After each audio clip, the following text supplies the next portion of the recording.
Hello दोस्तों, कैसे हो आप सब। मैं उम्मीद करता हूँ आप सब अच्छे होंगे। क्रिप्टो करेंसी मार्केट के अंदर बहुत हलचल देखने को मिल रही है। बिटकॉइन 1,25,000 डॉलर से एक दिन के अंदर ही 1,17,000 डॉलर पे आ गया था और अभी 1,17,000 1,18,000 डॉलर पे चल रहा है। और यहाँ पे ऑल्ट कॉइन्स थोड़ा सा प्रेशर के अंदर थे, लेकिन बिटकॉइन की डोमिनेंस को देखते हैं, बड़े कॉइन्स को देखते हैं, उनके अंदर एक पॉजिटिविटी देखने को मिलती है। और यहाँ पर बिटकॉइन की डोमिनेंस अभी भी 60% के नीचे है, जो कहीं ना कहीं यही इशारा दे रही है कि अभी बहुत कुछ होना बाकी है। और जो हम सोच रहे हैं, अगर वैसा हो गया जैसा 2017 में हुआ था, जैसा 2021 में हुआ था, तो कई लोग, मुझे पता है मैं कितना भी कह लूँ, आपके पास में ना बिटकॉइन होगा ना इथेरियम होगा। ज़्यादातर लोग लेके बैठे हुए हैं कोई लो टू मिड कैप के कॉइन्स। अब उनका क्या होगा ये 2025 के अंदर अगर हम देखते हैं तो उनका भी नंबर आता देखने को मिलेगा। सिर्फ यहाँ पे हमें टिकने की कोशिश करनी चाहिए।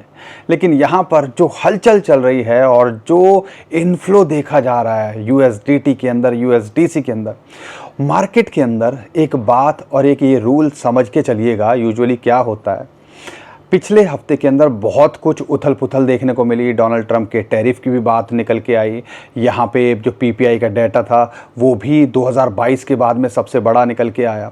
साथ में यहाँ पे जो न्यूज़ निकल के आई थी वो थी कि जो डोनाल्ड ट्रंप हैं और पुतिन की मुलाकात हुई है, उससे बहुत लोगों को एक्सपेक्टेशन थी शायद जो मैटर चल रहा है वो सॉल्व होता देखने को मिले।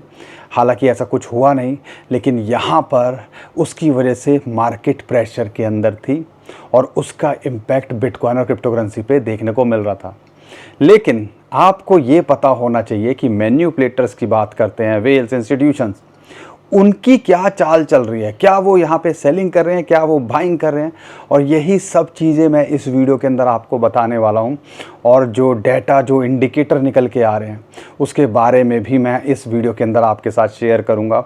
और जो वाइल्ड प्रिडिक्शंस निकल के आ रही हैं बिटकॉइन को लेके, इथेरियम को लेके, तो कहीं ना कहीं वो ऐसा लगता है यार अगर ऐसा हो गया तो हमारा तो खेल ही बन जाएगा। और अगर वैसा होगा तो ऑल्ट कॉइन्स भी लगता है कहीं ना कहीं एक हमें कुछ भला करते देखने को मिलेंगे। तो बहुत कुछ है आज की वीडियो में आपको बताने और समझाने के लिए। हम तो कोशिश कर रहे हैं आपके साथ बने रहने की, आप भी हमारा साथ दीजिए और कम से कम 2025 तो साथ गुजारने की कोशिश करते हैं, दुख सुख बांट लेंगे इसी बहाने। तो वीडियो को लाइक, चैनल को सब्सक्राइब और शेयर कर दिया करो। और यहाँ पर इम्पॉर्टेंट चीज़ ध्यान रखो कि यहाँ पर क्रिप्टो करेंसी मार्केट एक फाइनेंशियल टूल की तरह है जैसे दूसरे हैं, तो थोड़ी समझदारी दिखाने की ज़रूरत होती है कुछ भी करने से पहले। और यहाँ पे पोर्टफोलियो मैनेजमेंट, रिस्क मैनेजमेंट करना बहुत ज़रूरी होता है। एक ट्विटर पे किसी ने, या एक्स जिसको बोलते हैं, किसी ने सवाल पूछा, मैंने ऐसे ही डाल दिया एक, तो मैं थोड़ा सा इसी से शुरू करता हूँ वीडियो को। मैंने जो है ऐसे डाल दिया कि भैया बिटकॉइन बढ़ रहा है, इथेरियम बढ़ रहा है, और कई जो हैं हम जैसे भी हैं, ऑल्ट कॉइन्स कब आएंगे, मेरे कॉइन का नंबर कब आएगा, उसका इंतज़ार करते देखने को मिल रहे हैं। तो एक हैं जो किसी का कमेंट आया और उन्होंने बोला कि यहाँ पर मज़े ले रहे हो आप। तो मैंने, आप मेरी 2021 की वीडियो देख लीजिएगा, 2022 की देख लीजिएगा, 2018-19 की देख लीजिएगा, 2023 की, 2024 की देख लीजिएगा। जब भी हम पोर्टफोलियो मैनेजमेंट की बात करते हैं, हमारा माइंड क्लियर है कि हमने 50% बिटकॉइन के अंदर फोकस होना है, 25% इथेरियम पे करना है और 25% ये ऑल्ट कॉइन्स के ऊपर फोकस करना है। और ये हम आज से नहीं कर रहे हैं। जो नए लोग हैं, मुझे पता है उनके लिए चैलेंजेस रहते हैं कि अब बिटकॉइन और इथेरियम में ऐसा लगता है कि जूस तो बहुत कम बचा है, तो ऑल्ट कॉइन्स अभी फड़फड़ा रहे हैं, शायद उसके लिए कुछ अच्छा होता देखने को मिले। समझ में आती है, लॉजिकल बात है, लेकिन समझने की कोशिश करनी है। यहाँ पर हमने थोड़ा बड़ा सोचना है और लॉन्ग टर्म के हिसाब से देखते हैं। तो हमें तो आज क्या हमें परेशान होना चाहिए, या यहाँ पे हमें चीज़ों को और अच्छे से समझने की कोशिश करनी चाहिए। और इसी वजह से ज़्यादातर लोग हम जैसे, उनके चेहरे पे शिकन नहीं होती है और ज़्यादातर लोग परेशान नहीं होते हैं, क्योंकि उन्होंने अपने सही से मैनेज करके रखा हुआ। और ये सब जो झाम झड़कड़ है ना, जो भी क्रिप्टो के अंदर है, अगर पोर्टफोलियो का 10% होगा तो क्या आपकी सेहत पे असर पड़ेगा? क्या आज किसी का 10% का पोर्टफोलियो अगर मान लो ज़ीरो भी हो जाए, तो 90% अगर उसके पास में है, म्यूचुअल फंड, एफडी, कुछ भी हो और फाइनेंशियल टूल के अंदर रियल एस्टेट हो, तो क्या उसकी सेहत पे असर पड़ेगा?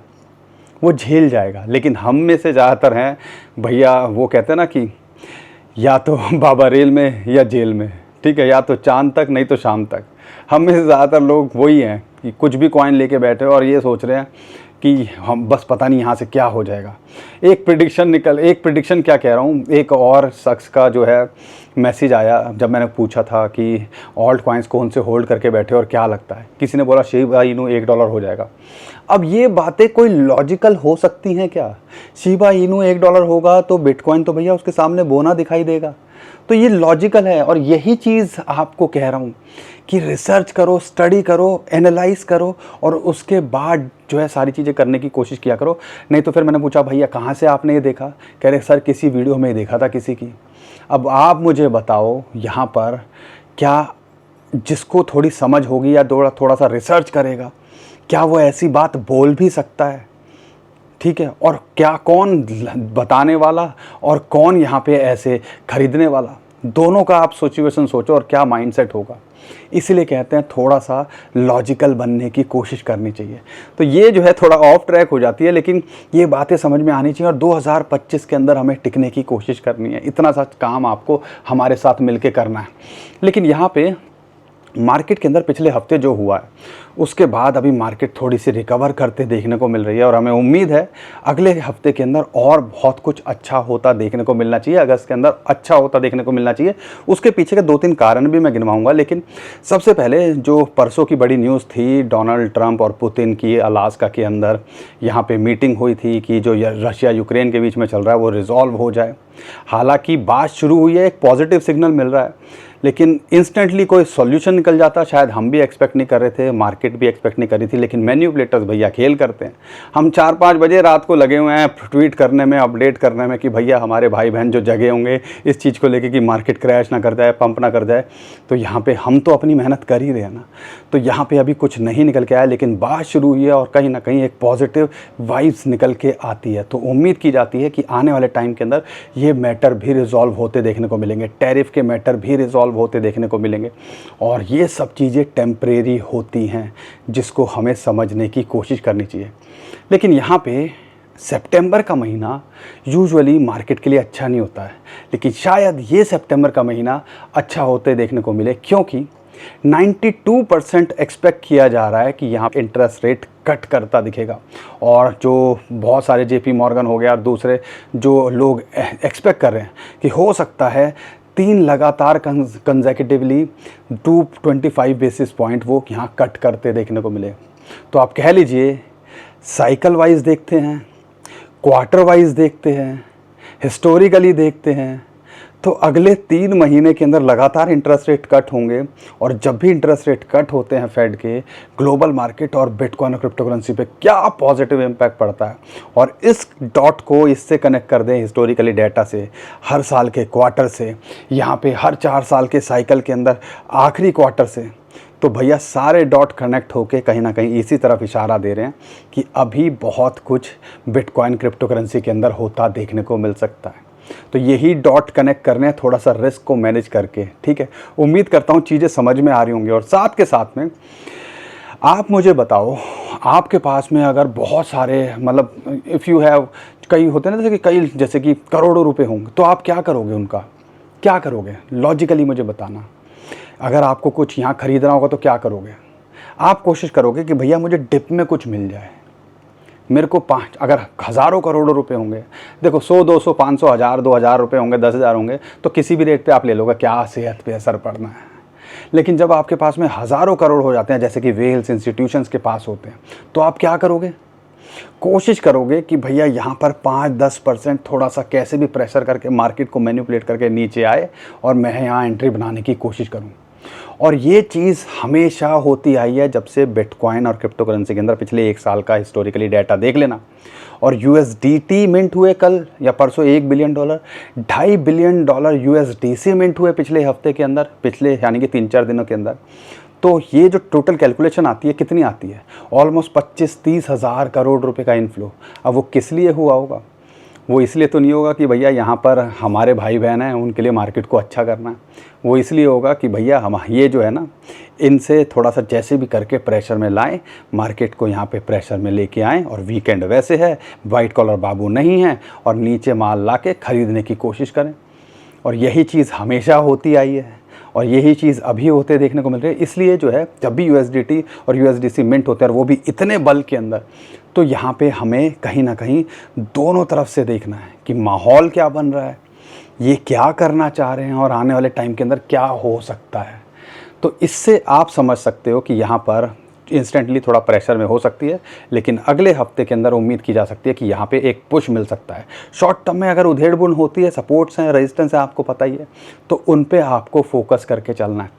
अब यहाँ पे ये चीज़ें आपको समझनी है। और डोनाल्ड ट्रंप के बेटे की एक और स्टेटमेंट निकल के आई है, बाय द डिप। पिछले हफ्ते भी जब उन्होंने बाय द डिप बोला था तब बिटकॉइन का प्राइस 1,25,1,24,500 डॉलर पहुँच गया था।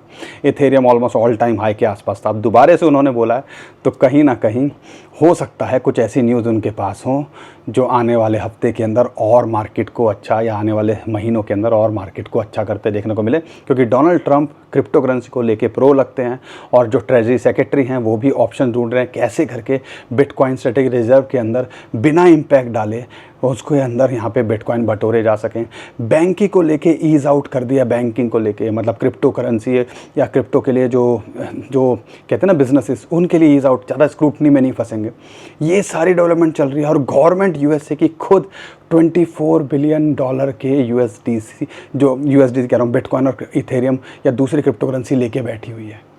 तो हमें यहाँ सोचना है कि ये इतना कुछ चलने के बाद में भी ये बात हम 15,000 के बॉटम पे भी बता रहे थे, 30,000 पे भी बता रहे थे, आज भी बता रहे हैं, $1,00,000 के नीचे भी बता रहे थे, 50,000 भी बता रहे थे। अब यहाँ पे आपको डिसाइड करो आपको क्या करना है, क्योंकि पिछले हफ्ते के अंदर एक और रिकॉर्ड टूटा है। और वो रिकॉर्ड क्या था? वॉल्यूम वाइज देखते हैं, $40 बिलियन इनफ्लो आया है बिटकॉइन और बार बार USD याद आ रहा है क्योंकि USDT इतने मिनट हुए हैं, बिटकॉइन और इथेरियम के अंदर। ब्लूमबर्ग की ये भी रिपोर्ट निकल के आई है। $40 बिलियन समझ लो, ट्विटर ऑलमोस्ट जब खरीदा था इलॉन मस्क ने 40-44 बिलियन डॉलर का खरीदा था, उतने की मतलब एक कंपनी खरीद डाली। ये ETF और वेल्स ने पिछले एक हफ्ते के अंदर सिर्फ बिटकॉइन और इथेरियम को बाय करके, समझ लो एक तरह से ऐसे होता है खेल। अब हमें डिसाइड करना है हमें क्या करना है। हम तो यहाँ पे बता ही सकते हैं, जो भी अपडेट आ रही है हम तो वही करने की कोशिश कर रहे हैं। और यहाँ पे अगर बिटकॉइन का शॉर्ट टर्म में देखते हो तो क्या लगता है? अगर मैं शॉर्ट टर्म के लिए देखता हूँ तो हमारा माइंड क्लियर है, हमारा वही $1,20,000 से $1,25,000 एक रेजिस्टेंस जोन है, वहाँ बार बार आ रहा है। थोड़ा कोशिश करेगा, एक यहाँ पे एक्यूमुलेशन करने की कोशिश करेगा, पंप करेगा उसके ऊपर, तो तभी करेगा जब इस जोन को ये ब्रेकआउट करेगा। अगर इसको ब्रेकआउट करता तो $130-132 तक ये, यानी कि $1,32,000 तक जाता देखने को मिल सकता है। अगर सपोर्ट की बात करते हैं, 21 डे मूविंग एवरेज, ये जो ब्लू लाइन आपको दिख रही है वो एक सपोर्ट निकल के आ रही है, जो कि इस टाइम पे $17,000 के आसपास आती है। और देखो बार बार यहाँ हिट कर रहा है और बाउंस बैक कर रहा है। बुरे हालात के अंदर अगर यहाँ नहीं मेंटेन करता है तो $1,15,000 के आसपास एक सपोर्ट है। जो ग्रीन लाइन जो पहले $1,12,000 पे आ रही थी, ये एक इंपॉर्टेंट सपोर्ट निकल के आती है मूविंग एवरेज की, जिसको हम 50 डे मूविंग एवरेज कहते हैं। अब शॉर्ट टर्म में ये लाइंस आपको पता हैं, सपोर्ट और रेजिस्टेंस आपको पता हैं, थोड़ा सा सीखने पे मेहनत कर लोगे तो कहीं ना कहीं आपका ये सारा काम शॉर्ट टर्म के लिए जो परेशान होते हो वो नहीं होगे। और टेक्निकल्स अच्छे से काम करते हैं, अगर 60-70% भी काम अच्छे कर रहे हैं तो समझ लीजिएगा आप कहीं ना कहीं एक बेटर पोजीशन में अपने आप को ले आते हो शॉर्ट टर्म के अंदर। और लॉन्ग टर्म में हो तो कई लोगों को कमेंट आते हैं 15 में भी एंट्री की, 50 में भी की, 1,00,000 के नीचे भी की। अब वो तो खुशी होंगे ना, दुखी कौन है? जिनके पास ना बिटकॉइन है ना इथेरियम है, कॉइन लेके बैठे हुए हैं और कॉइन जो ऑल्ट कॉइन्स, और वो वेट कर रहे हैं कि उनका क्या होगा। उनका भी कुछ होगा। थोड़ी सब्र रखो, शांति रखो। और अगर आपको मेरी बातें समझ में आ रही हैं या आप भी डॉट हमारी तरह कनेक्ट कर पा रहे हो और अगले 2025 के 3-4 महीने और गुजार सकते हो तो साथ मिलके गुजारते हैं। चैनल को सब्सक्राइब करो और अपने भाई को सपोर्ट करो, वीडियो को लाइक और शेयर ज़रूर कर दिया करो, इतना काम कर लिया करो। और बार बार बोलते हो आप हमसे लाइक शेयर ही बोलते रहते हो, क्योंकि आप करते नहीं हो ना, बिना बोले याद दिलाए। तो उम्मीद करता हूँ अब तो आप कर ही दोगे। अब इसके अलावा बिटकॉइन की डोमिनेंस कहीं ना कहीं एक राहत दे रही है। वीकली कैंडल अगर 60% के नीचे क्लोज होती है और मंथली भी हो जाए तो कहीं ना कहीं ऐसा लगता है अगले 3-4 महीनों के अंदर और कुछ होता देखने को मिल सकता है। बिटकॉइन ऑल टाइम हाई, बड़े कॉइन ऑल टाइम हाई के पास में, फिर भी बिटकॉइन की डोमिनेंस गिर रही है। ये यूजुअली ऑल्ट सीज़न का या एक क्रिप्टो बुल रन का ही सिग्नल होता है। अब ये हमें समझने की कोशिश करनी है। और अगर एग्ज़िट के लिए देख रहे हो तो हमें लगता है कि कहीं ना कहीं अगर जब 45-40% के आसपास ये आ जाए तो एक आप कुछ भी हो अपने बड़े ना बड़े एग्ज़िट करने पे आपको प्लान करना चाहिए। लेकिन जिस हिसाब से अभी ज़्यादातर बड़े कॉइन्स भी बॉटम के आसपास हैं तो कहीं ना कहीं थोड़ा सा यहाँ पे आपको कोशिश करनी चाहिए होल्ड करने की और आपके कॉइन का नंबर आने की। और हमें लगता है जिस हिसाब से बड़े कॉइन्स का नंबर आ रहा है छोटे कॉइन्स का भी यहाँ पे नंबर आता देखने को मिलेगा। अब कुछ कॉइन्स ले लेते हैं और समझने की कोशिश करते हैं। इथेरियम अगर देखते हैं टॉप कॉइन है और यहाँ पे इथेरियम की जो प्रिडिक्शन निकल के आ रही है स्टैंडर्ड चार्टर्ड की तरफ से 4000 से उन्होंने रिवाइज़ कर दिया 7500, तो हमें भी लगता है 6-7 हज़ार अब ये जाता देखने को मिल सकता है। और यही चीज़ मैं 2 महीने पहले आपको बोल रहा था तो आपको मजाक लग रहा था, लोगों की बुरी बुरी बातें सुनने को मिल रही थी। लेकिन आज ज़्यादातर लोग बोलेंगे हाँ यार जा सकता है। ऐसे चेंज होता है माइंड जब मार्केट के अंदर माहौल बनता है। लेकिन ऑल टाइम हाई बड़े कॉइन्स के अंदर यूजुअली एक रेजिस्टेंस का काम करता है। वही चीज़ है $4800 के आसपास आया, 4800 से $5000 एक रेजिस्टेंस जोन इसके लिए भी है। हो सकता है बार बार यहाँ हिट करे और रिजेक्ट होता देखने को मिले। अगर सपोर्ट की बात करते हैं तो फिलहाल सपोर्ट $4000 पे है, जब तक यहाँ है नथिंग टू वरी। और एक इंपॉर्टेंट सपोर्ट $33-50 के आसपास आती है। तो जब तक इन दोनों लेवल के ऊपर है हमें टेंशन नहीं लेनी है और कोशिश करनी है। अगर आप होल्ड करके बैठे हो तो लॉन्ग टर्म में देख रहे हो तो $6,500-7,000 जाने का ये पोटेंशियल रखता है।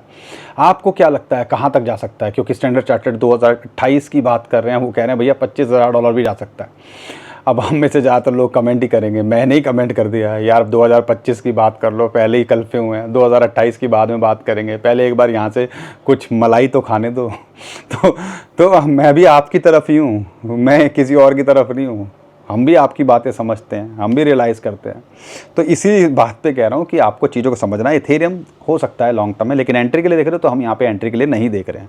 कार्डानो की बात करते हैं, इसके अंदर एक माहौल बन रहा है, $0.9 के आसपास मिल रहा है तो एक अच्छी अपॉर्चुनिटी लगती है। गोल्डन क्रॉस इसमें लगता देखने को मिल रहा है। हम आधे डॉलर पर भी बता रहे थे, $0.7 पे आया तब भी बता रहे थे। तो जब इसके लेवल बढ़ रहे हैं और जिस हिसाब से वॉल्यूम बढ़ रहा है, अगर 0.7 के आसपास आ जाए तो एक बड़ी अपॉर्चुनिटी हो सकती है।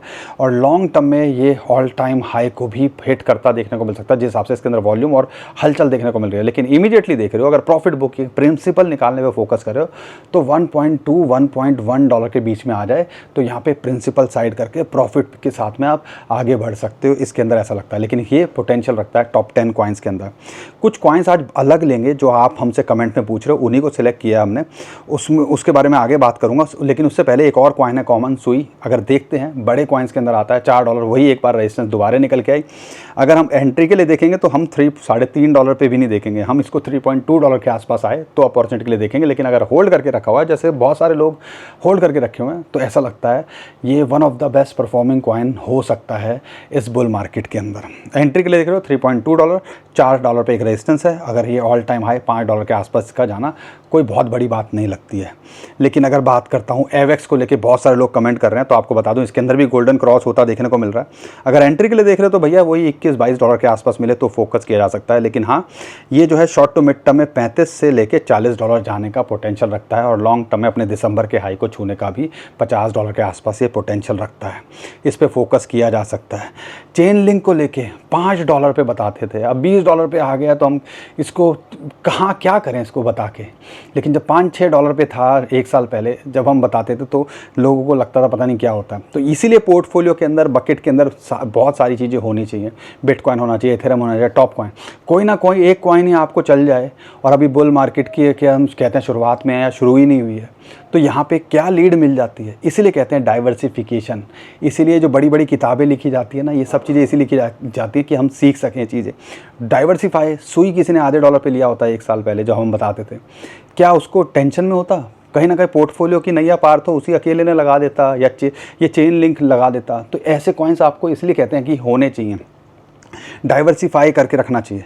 लेकिन यहाँ पे लगता है कि ऑलमोस्ट अगर देखते हैं चेन लिंक को लेके, एक मिनट, यस, ये जो है ऑल टाइम हाई को, अगर मैं चेन लिंक की बात करता हूँ, कई लोग पूछते हैं क्या ऑल टाइम हाई भी जाता देखने को मिल सकता है।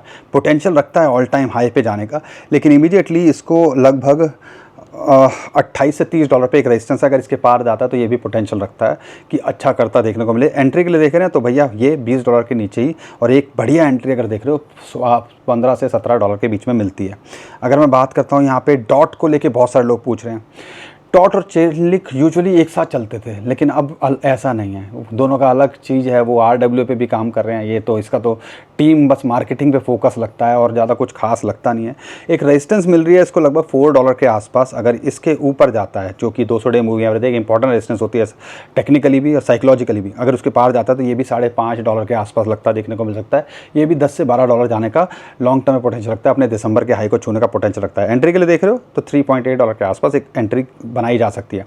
एल्गोरेंड की बात करते हैं, इसके अंदर भी गोल्डन क्रॉस होता देखने को मिल रहा है, और यहाँ पे जिस हिसाब से $0.25 के आसपास अगर ये है, अगर इस पर फोकस किया जाए तो ऐसा लगता है ये भी पोटेंशियल रखता है। शॉर्ट टू मिड टर्म में एक आपको अच्छा करता देखने को मिल सकता है। शॉर्ट टू मिड टर्म में 0.34 से लेके 0.5 तक का जाने का पोटेंशियल रखता है। एंट्री के लिए देख रहे हो 0.24 के आसपास मिले तो यहाँ पे फोकस किया जा सकता है। पाइथ को लेके बहुत सारे लोग पूछ रहे हैं, क्योंकि लगातार ये डंप ही हुए जा रहा है। सोलाना अच्छा करेगा तो हमें लगता है ये भी अच्छा करता देखने को मिल सकता है। ऑलमोस्ट बॉटम के आसपास ही है, $0.12 के आसपास मिल रहा है, एक अपॉर्चुनिटी है। इमीडिएटली एक 0.15 के आसपास एक रेजिस्टेंस है, लेकिन इसको पार करता है तो ये भी 0.2 से लेके 0.25 और दिसंबर के हाई को छूने का पोटेंशियल रखता है। पॉलीगॉन मैटिक को लेके बहुत सारे लोग पूछ रहे हैं। इथेरियम बढ़ रहा है, आपको पता है आर्बिट्रम हम कितना बोलते थे, आर्बिट्रम भी $0.5 के आसपास आ गया है। तो यहाँ पे ये एक जो है चल नहीं रहा है, तो इसके पीछे कई सारे रूमर निकल के आ रहे हैं कि भैया टीम एक्टिव नहीं है, टीम सेलिंग कर रही है, टीम के अंदर कुछ इशू निकल के आ रहे हैं। लेकिन जिस रेट के आसपास है 0.2 के आसपास या 0.22 के आसपास एक अपॉर्चुनिटी लगती है। 200 डे मूविंग एवरेज की इसको सपोर्ट भी मिल रही है। यहाँ से गया तो ये 0.3 से लेके 0.35 शॉर्ट टू मिड टर्म में और दिसंबर के हाई को छूने का ये भी पोटेंशियल लगता है। आर्बिट्रम की बात करते हैं, $0.3 के नीचे कितना बोला आप ले लो। उम्मीद करता हूँ तब आपने यहाँ पे फोकस किया होगा। अगर आप लॉन्ग टर्म के लिए होल्ड कर रहे हो तो 1.1 से लेके $2 और अपने ऑल टाइम हाई को छूने का ये भी पोटेंशियल रखता है। लेकिन अगर सपोर्ट की बात करते हैं या एंट्री की बात करते हैं, $0.38 के आसपास मिले तो यहाँ आपको फोकस करनी चाहिए। इसके अंदर भी गोल्डन क्रॉस लगता देखने को मिल रहा है। बाकी दोस्तों बहुत सारे कॉइन्स हैं, इसमें से ज़्यादातर कॉइन्स आपने हमसे पूछे हैं, हम कोशिश कर रहे हैं उनको पढ़ने की, कवर करने की, अपनी रिसर्च करने की। तो यहाँ पे हमें कमेंट में पूछते रहिए, लेकिन एक छोटा सा काम ज़रूर कीजिएगा। आपको मेरी बातें तो समझ में आ रही हैं तो अपने भाई को सपोर्ट कीजिए, वीडियो को लाइक और शेयर कीजिए, और कुछ भी करने से पहले यहाँ पे जो है अपने रिसर्च ज़रूर कीजिएगा और अपने फाइनेंशियल एडवाइज़र से बिना पूछे कुछ मत कीजिएगा। क्योंकि मार्केट है, अभी $1.25 लाख दिख रहा था, 1,17,000। जो नया बंदा आएगा तो वो तो शॉक में रह जाएगा, झटके लगेंगे उसको। तो इसीलिए कहते हैं रिसर्च करना ज़रूरी है और यहाँ पे रिस्क मैनेजमेंट करना ज़रूरी है। तो वो अपने फाइनेंशियल एडवाइज़र से डिस्कस किए बिना और अपने रिसर्च किए बिना बिल्कुल मत कीजिएगा, और चैनल को सब्सक्राइब ज़रूर करके जाइएगा। उम्मीद करता हूँ आपको ये वीडियो पसंद आई होगी। अभी के लिए विदा लेता हूँ। खुश रहिए, मुस्कुराते रहिए, कमाते रहिए। आपका दोस्त पंकज। थैंक यू, नमस्कार, धन्यवाद।